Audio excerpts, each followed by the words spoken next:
¿O esperamos un poco más? No, cuando te puedas. ¿Vale?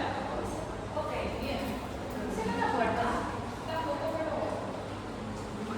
intenten disfrutar su atención a esa persona, por lo menos. ¿Sí? ¿Está bien? Sí, apagan las luces para que no quede brillante el detalle, por favor.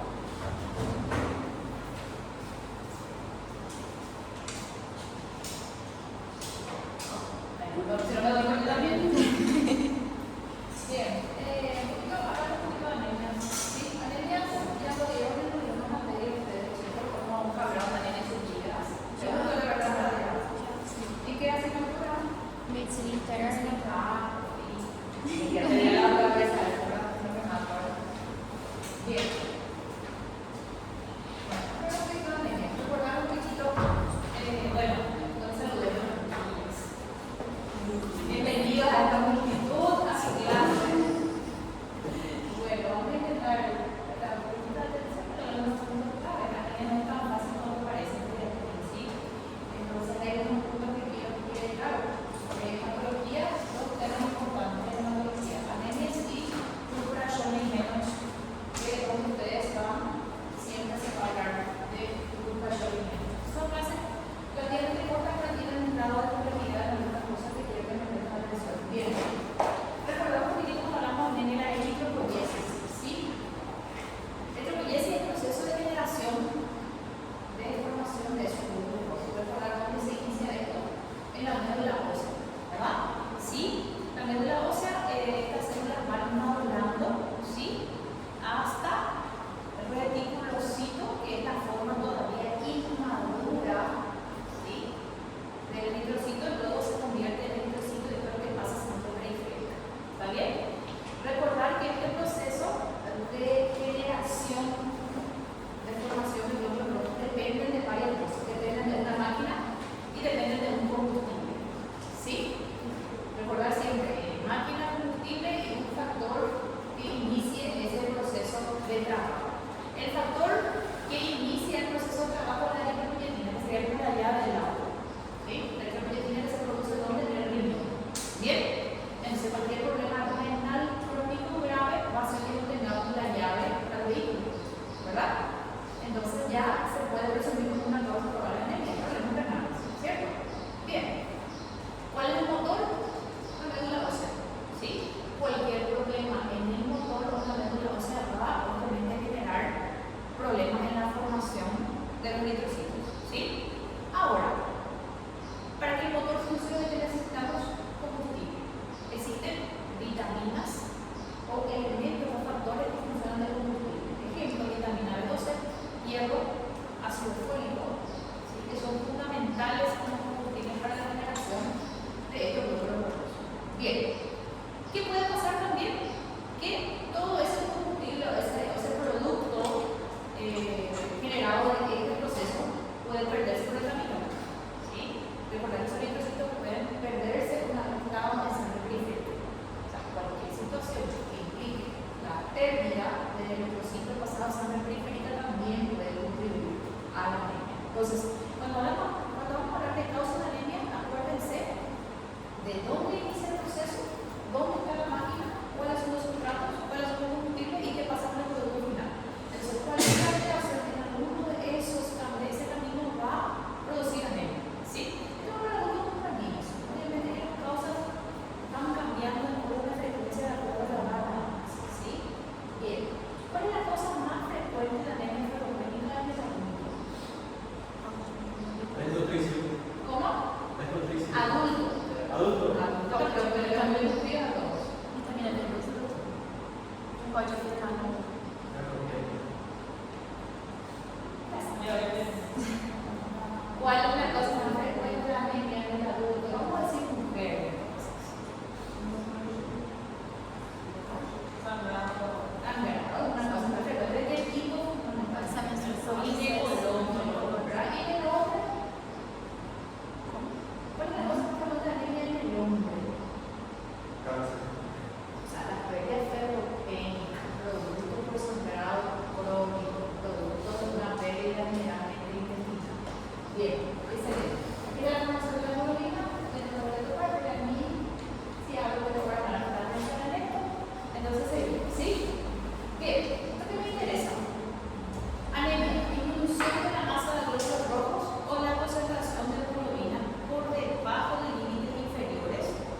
Parece tan fácil el valor también parece que se borra del cerebro cuando uno pregunta.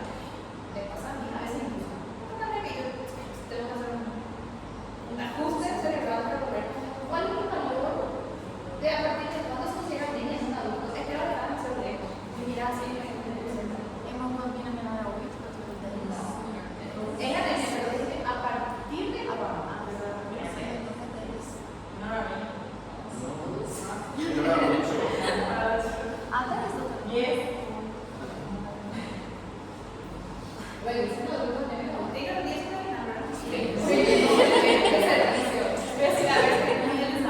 Bien, esos valores de adultos que ustedes van a revisar cambian en la edad pediátrica a la edad.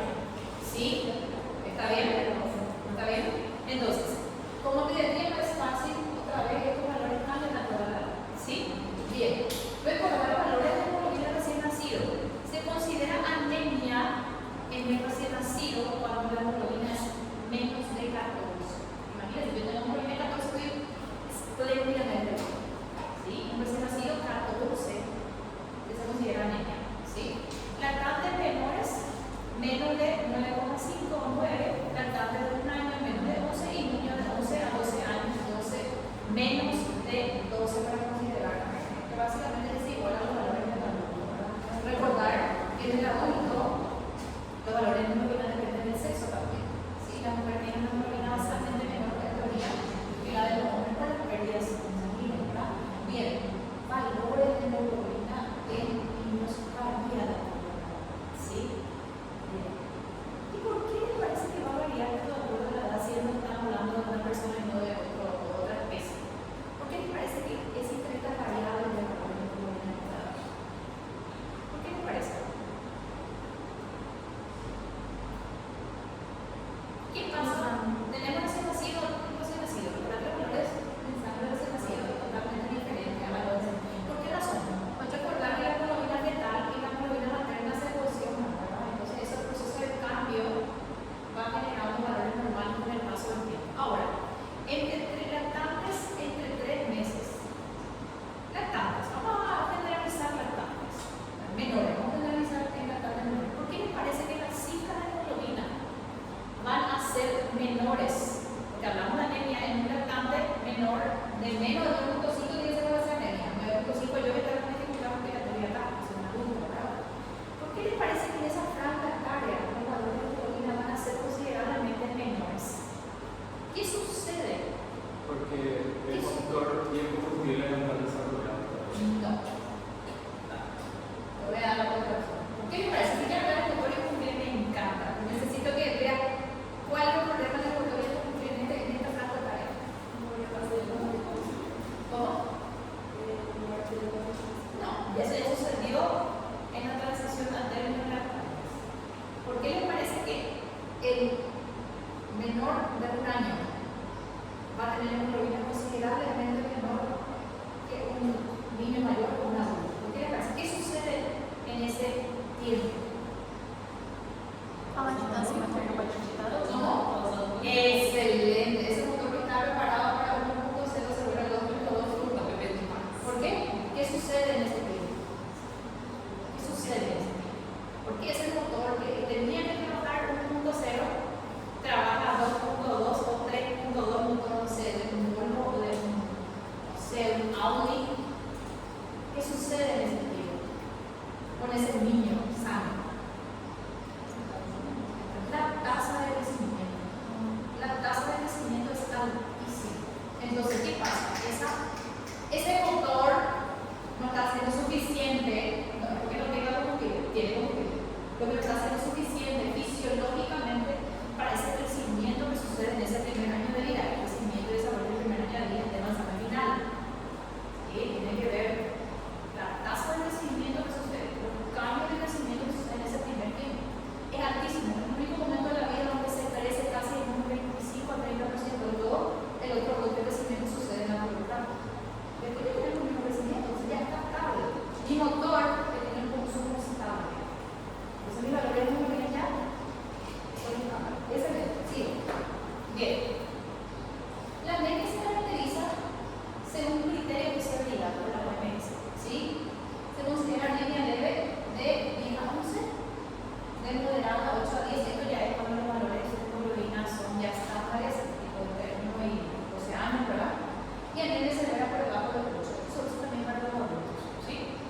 Bien, una clasificación. Otra clasificación. Se puede clasificar según la fisiopatología en regenerativa o regenerativa. ¿Qué le dieron? Está de esta manera, dieron de esta clasificación. Es que me encanta la siguiente pregunta. A mí la regenerativa no me convence mucho del punto de vista pediátrico, porque son muy difíciles de entender en fisiopatología.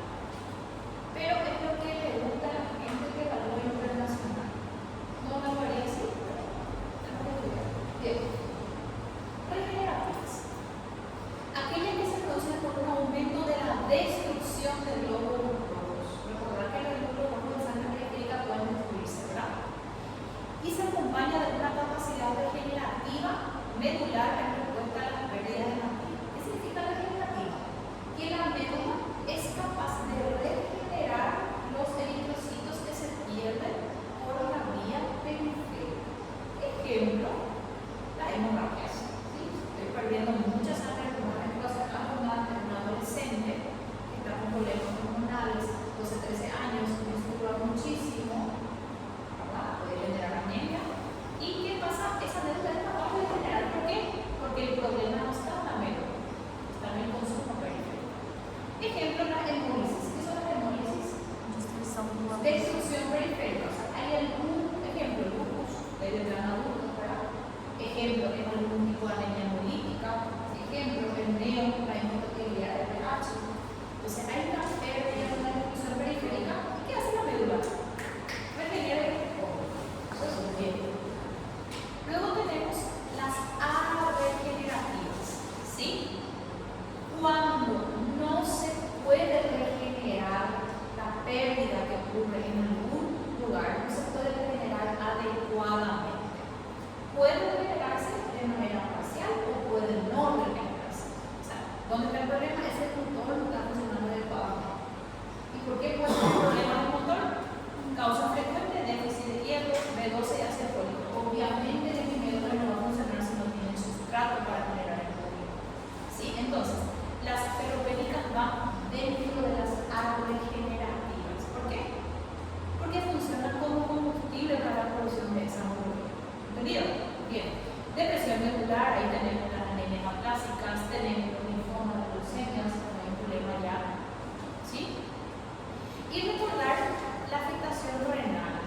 ¿Sí? No va a regenerar esa médula porque obviamente que está en dificultad para eso, ¿verdad? Bien. Acá hay otra clasificación, también para tener en cuenta un poquitito algunas causas nuevamente regenerativas, tiene que ver con lo anterior, para recordar para reproducir, ¿sí? Bien, otra clasificación, esta a mí me encanta, no sé si ya lo vieron en clínica, excelente clasificación, una de las mejores para entender lo que es niña. Bien, dijimos clasificación según severidad, clasificación según fisiopatología y clasificación según la morfología de la hematía, ¿verdad? Bien.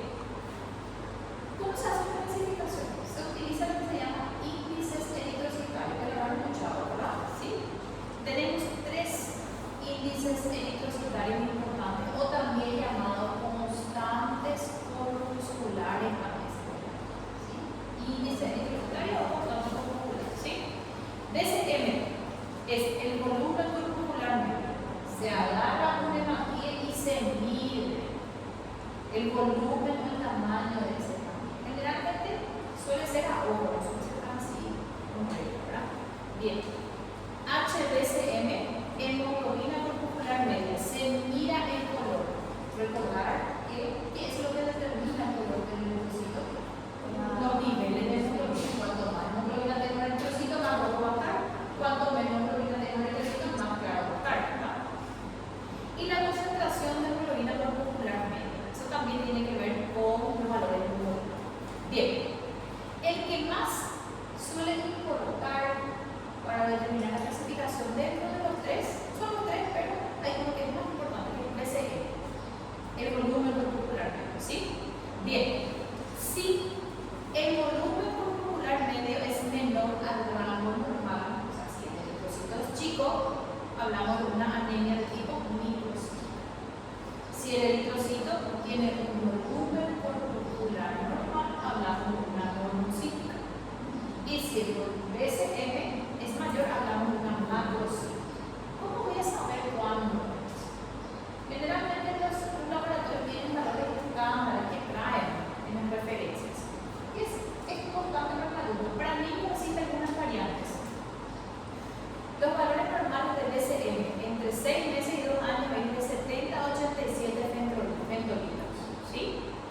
de 2 a 10 años es 70 más la edad en años.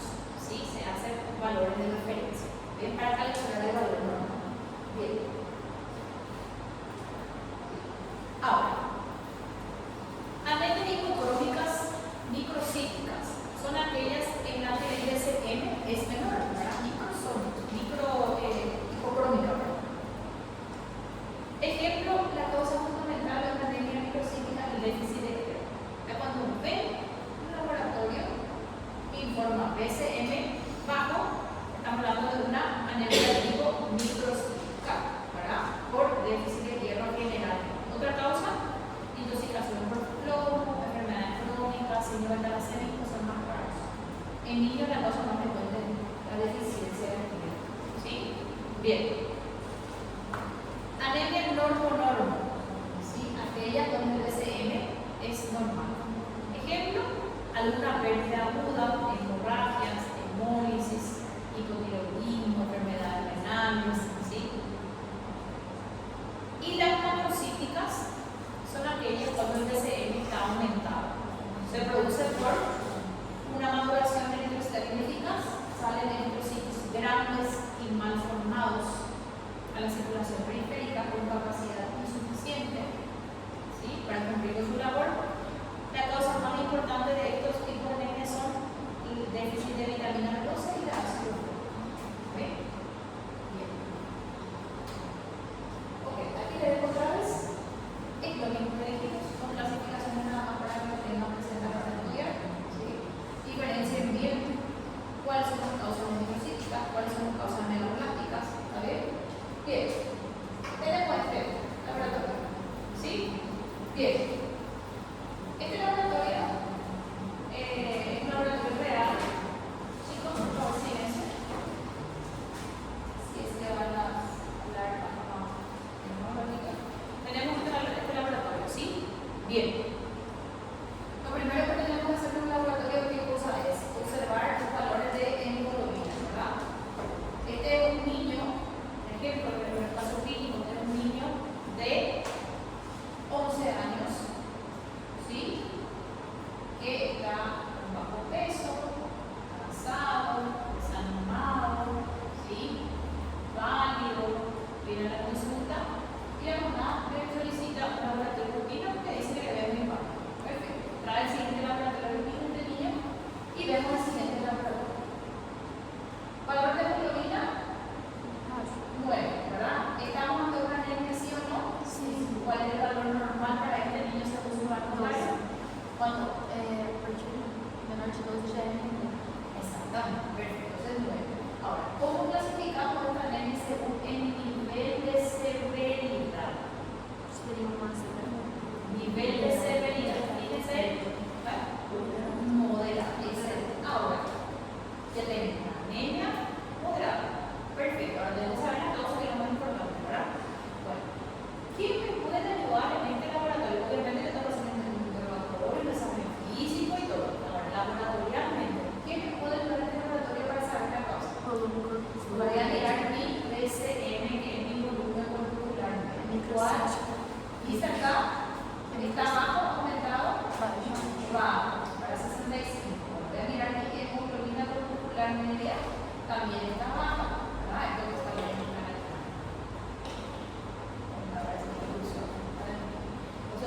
Ok, entonces es una anemia moderada, microcíclica, hipocrómica, ¿cierto? Bueno, volviendo a las causas de anemia microcíclica y hipocrómica, ¿cuáles son las causas que tenemos niños? La deficiencia de hierro o déficit nutricional, ¿verdad? ¿Sí? Bien, entonces, probablemente por laboratorio sea una anemia por deficiencia de hierro. Pregunta. Vamos a ver cuál es la causa más frecuente de deficiencia de hierro en el niño. ¿Qué les parece que puede ser? Como miren, siguiente caso clínico. Adolescente de 13 años, 14 años, comenzó con la menor casi un año, viene con fluctuaciones abundantes y quiere saber si es normal o no, porque es una medida que le dijo que es normal.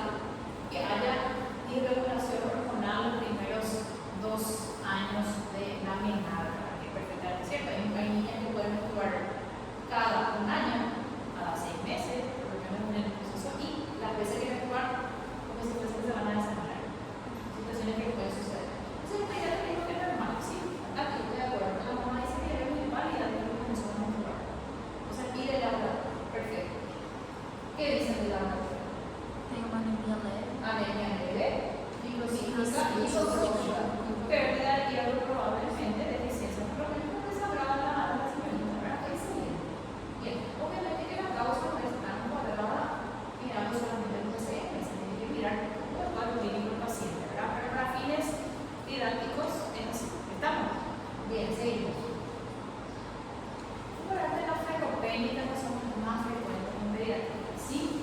Bien. ¿A qué se debe la ferropénica? Descenso de hierro, ¿sí? Disminución de la concentración de hierro. ¿Por qué motivo puede ser? Puede ser porque no entra o porque sale mucho, ¿verdad? ¿Sí? ¿Por qué? No se consume o porque se pierde la abundancia, ¿verdad? Es la principal causa de anemia en la edad pediátrica. Primera cosa que siempre tienen que tener presente es la causa ferropénica en niños, ¿sí? Bien, perfecto. Ahora, recordar un poquitito esto nada más de dónde viene, ¿sí? Recordar que el hierro que recibimos es de la alimentación, ¿verdad? Pasa al estómago, al duodeno, ¿sí? Se va absorbiendo, se absorbe solamente un 10% de lo que se consume, la absorción de hierro en el cuerpo es pequeña. Todo lo que se consume solamente se absorbe un 10%, ¿sí? Bien, de ese 10%, una parte pasa para transporte y almacenamiento, ¿verdad? Y otros van a las pérdidas que pueden existir normalmente. Embarazos, la pubertad embarazada, pérdida por epitelio, pérdida por ocupación, ¿sí? O sea, muy poco es lo que queda circulando. ¿Está bien? Bien. Aquí vemos un poquitito la causa de la ferropénica que ya hablamos, ¿sí? Bien. ¿Cuáles son las causas de la ferropénica? Aumento de los requerimientos, crecimiento, por eso es que se produce una anemia fisiológica. Cuando recuerdan el primer slide de los valores en lactantes, ¿por qué? Porque hay un crecimiento exagerado y un consumo exagerado del cuerpo, ¿sí? Entonces los valores de los lactantes siempre van a ser un poquito más bajos que los valores habituales de los niños y los adultos, ¿sí? Bien, aporte insuficiente, enfermedad, pues la puede ser una mala absorción, cualquier tipo de enfermedad intestinal impide la absorción también, por ejemplo, enfermedad celíaca. Y las pérdidas aumentadas, ¿sí? Las parasitosis, una de las causas más frecuentes de ferropenia en niños, parasitosis. Pensar siempre en el parásito como toda la cosa. Entonces, ¿qué significa esto? Cuando revisen la clase de anemia, tienen que revisar la clase de parasitosis, ¿verdad? ¿Sí? Porque pueden venir problemas juntos. ¿Bien? Una cosa enlazada a la otra. ¿Estamos? ¿Entendido? ¿Entendido? Sí. ¿Entendido? Sí. Excelente. Una pregunta de atención, para esa cosa siempre prestar atención, ¿eh? Bien. Bueno, ¿cuáles son las manifestaciones clínicas de la anemia en un adulto? Rápido, rápido, que yo pueda adelantar cosas que me voy a adelantar. Vamos. Palidez es que cosas totales. Perfecto. ¿Otro? Cansancio, muy bien. Fatiga, muy bien. ¿Otro más? Mareo. Excelente. ¿Qué más? Muy bien. ¿Qué más? Muy bien. Cuando el cerebro dificultad respiratoria. Excelente. Si hay alguna causa específica, puede haber ictericia asociada. Si hay una hemólisis, puede haber una ictericia asociada, ¿verdad? ¿Sí? Bien. En la ferropénica, ¿cuál es la causa? Un signo fundamental de la anemia ferropénica del adulto. ¿Escucharon de la pica? ¿Qué es pica? ¿Qué es pica? Vontade de comer coisas. Esos son signos. La mamá muchas veces, causa frecuente, la mamá me dice en el consultorio, 80% de las veces está, yo vengo doctora porque mi hijo come tierra. Doctora, yo vengo porque le encanta comer la hierba seca. Yo vengo porque mi hijo quiere comer la cosita de cemento. No sé qué, raspa ahí. Yo vengo porque mi hijo quiere comer hielo. Son situaciones de pica. Obviamente que no toda pica va a ser exclusivamente anémica, ¿verdad? Pero generalmente se asocia. Excelente. Recordar la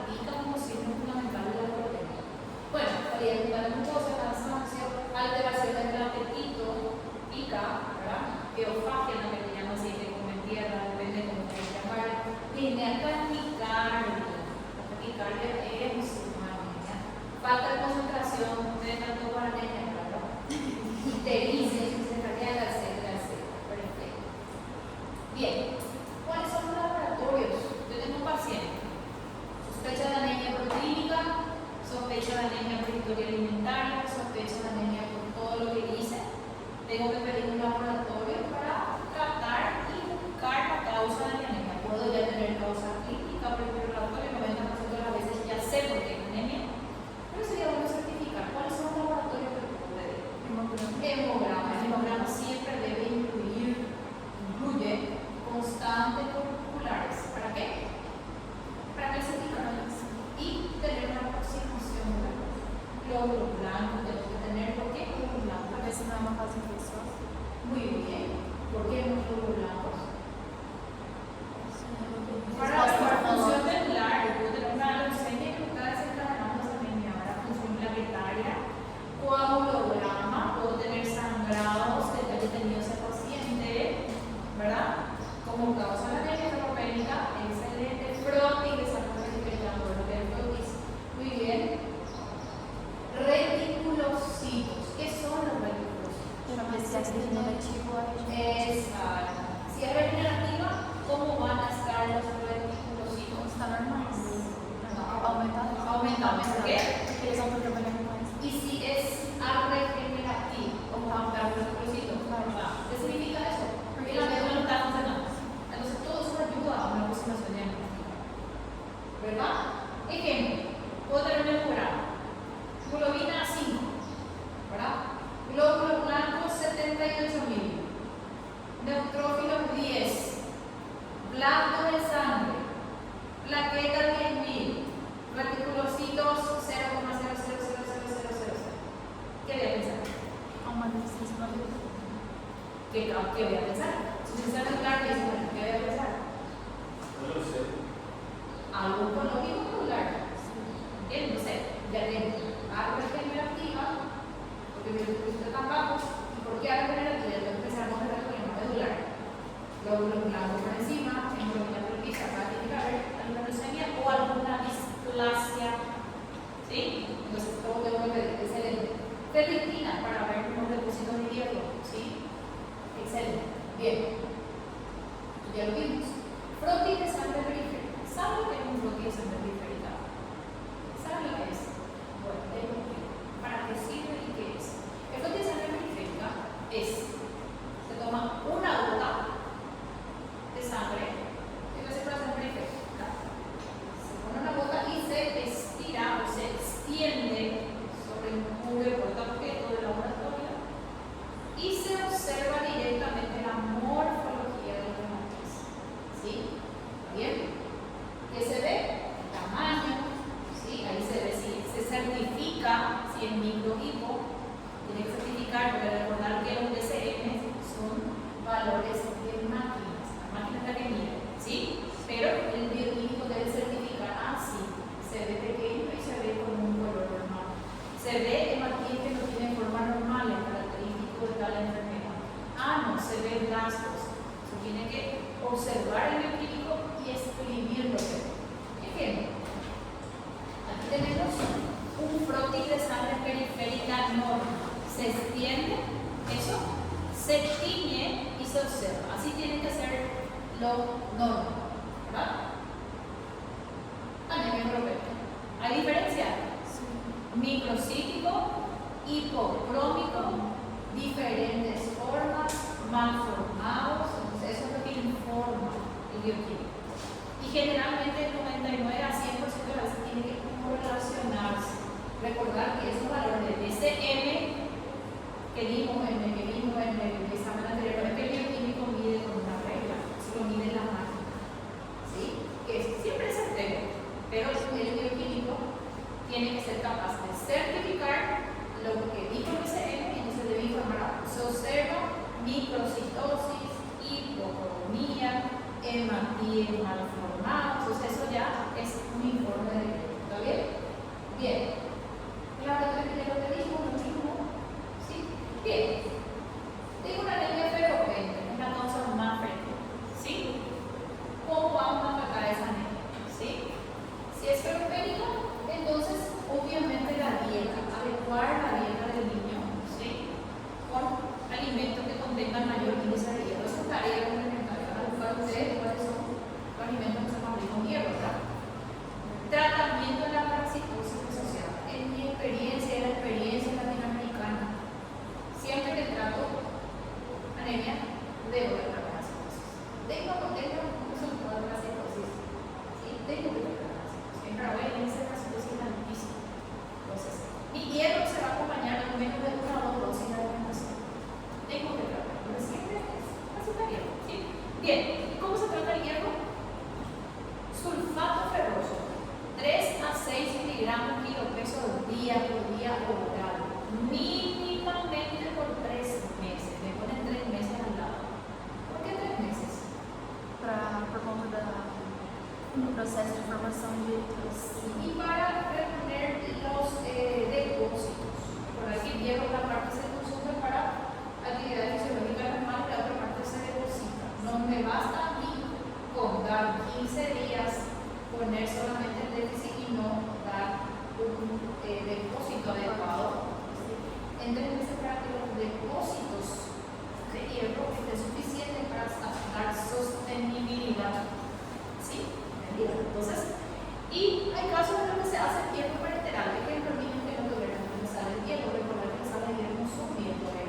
viendo de manera que se pueda reponer la mujer. Porque con la parentalidad vamos a reponer solamente lo uno, que estamos a reponer el depósito. Entonces, se va viendo hasta cuando el niño va levantando, por ejemplo, la hemoglobina y ver si me tolera alguna forma de sal ferrosa para un niño, ¿verdad?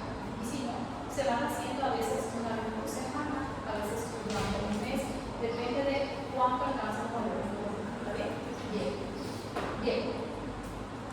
¿Dudas para Nerea? Ya terminamos con púrpura rapidísimo. ¿Dudas para niña? ¿Fácil entendido? La asociación de vitamina C aumenta. Sí. Eso ya, sí, te aprendí. Yo eso ya me lo digo que sé qué cosas le dan por lado. Que si cosas me dan. Justamente se usa muchísimo en las lactantes, ¿verdad? En las embarazadas. La asociación de vitamina C. ¿Para qué la vitamina C, Esteban? Para absorber más. ¿Qué clase de vitamina? No todos los días absorben vitamina C.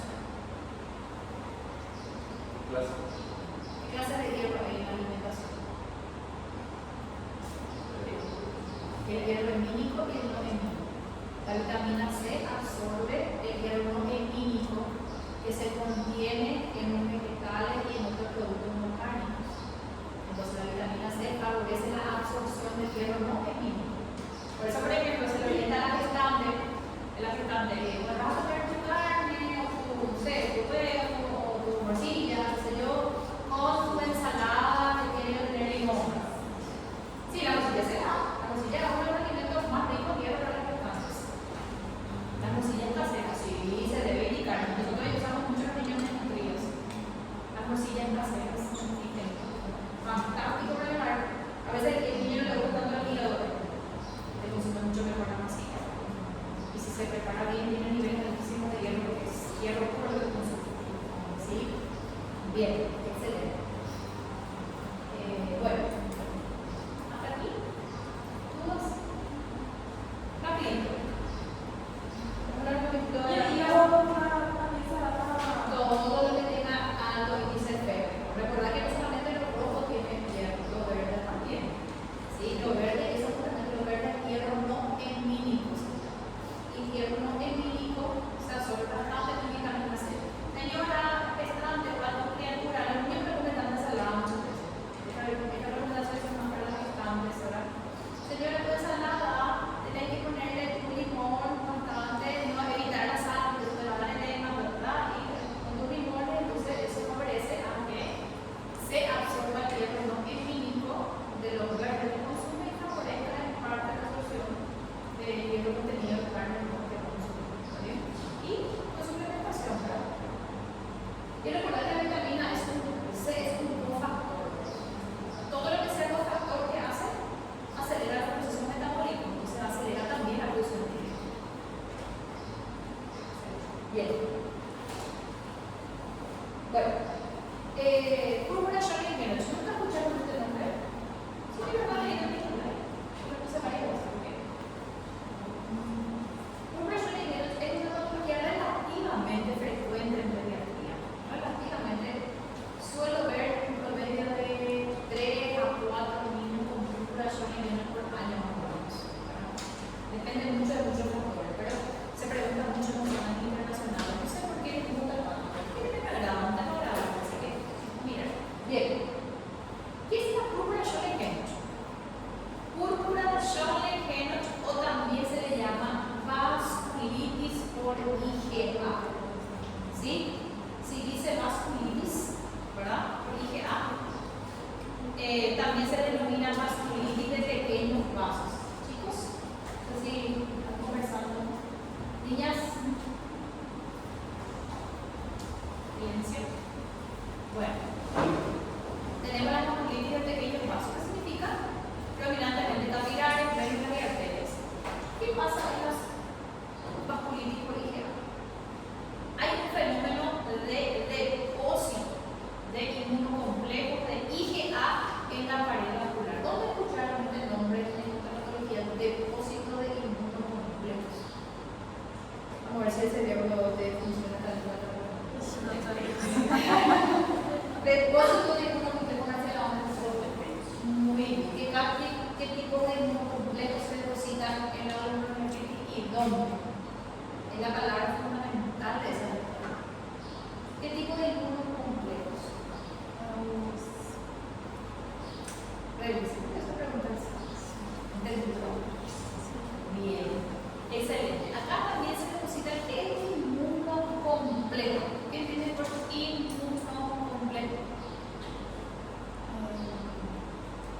Eles são os anticorpos. Anticuerpos generalmente sumados a un antígeno. En este caso es IgA. Este IgA se deposita en la pared de vasos sanguíneos y produce fenómenos inflamatorios. O sea, es una vasculitis. ¿Sí? Bien. Es una vasculitis más frecuente en niños. ¿Sí? 90% de los casos de la pediátrica no se ve casi en adultos, pero en menos es una patología casi exclusiva de niños. ¿Sí? Entre 3 y 15 años de la edad característica. ¿Está bien? Bien. Causa inmunitaria, se desconoce la causa real, es idiopático, pero se cree que se produce después de una infección del metabolismo grupo. ¿Sí? Se cree, no está seguro todavía, se piensa. ¿Sí? También se asocia a parvovirus, hepatitis C, adenovirus, micoplasma, algunas vacunas, algunas picaduras de insectos, según los estudios que se realizaron. ¿Sí? Bien. ¿Cuál es el cuadro clínico? ¿Cómo se produce? Hay un antecedente, puede no haber un antecedente de infección criptotóxica, puede haber un antecedente de infección respiratoria. ¿Sí? ¿Por qué? Porque se asocia a eso, pero no es exclusivo. ¿Sí? El niño comienza con una afectación de varios órganos, con una tetra. ¿Cuál es la tetra? Púrpura palpable. ¿Sí? ¿Saben lo que es púrpura? Mácula, lesiones maculares grandes. ¿Recuerdan el slide de meningococenia? Sí, las piernas son púrpuras. En este caso es púrpura palpable, se palpa como si fuesen pequeños nódulos purpúricos. ¿Sí?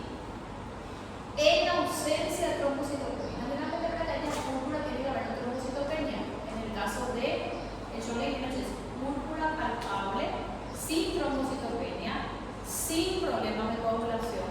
¿Sí? Dolor en articulaciones, dolor abdominal y afectación renal. De esta tetra, lo más importante es la presencia de púrpura palpable. Ustedes ven en algún lugar la palabra púrpura palpable, porque púrpura normalmente no son palpables. Las púrpuras son máculas, no tienen sobreelevación. ¿Sí? Ahora, cuando ven la palabra púrpura palpable, pensar siempre ya en el shock menos si es un niño. ¿Sí? ¿Bien? Bien. Las lesiones cutáneas son el signo de presentación más frecuente. 75% de los casos puede comenzar con petequias y púrpuras palpables no dolorosas. El niño está tranquilo, sacando un pie, vino porque un día amaneció con lesiones de púrpura. ¿Dónde aparecen? Extremidades inferiores y glúteos. Entonces, recuerden la idea. Púrpura palpable, indolora, no dolorosa en miembros inferiores, en un niño en edad característica. ¿Sí? Puede estar asociado a antecedentes respiratorios. ¿Sí? Bien. Puede haber un edema de las piernas, sobre todo si son menores de 3 años. ¿Sí? Bien. Esta es la imagen clásica.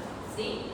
Típica púrpura palpable. Viene un niño entre 3 y 15 años a la consulta, la mamá dice que ayer estaba un poco decaído, que dolía un poco la panza, hoy amaneció con estas lesiones. Esas son las púrpuras. ¿Sí? Las púrpuras normalmente no se deben ver, son máculas. Cuando son palpables, son indoloras de miembros inferiores y glúteos, ya el cerebro tiene que ir pensado en una posibilidad. Bien. Lo más característico, ¿cuáles son los síntomas que pueden acompañar esta púrpura? Manifestaciones articulares, ¿sí? Dolor articular.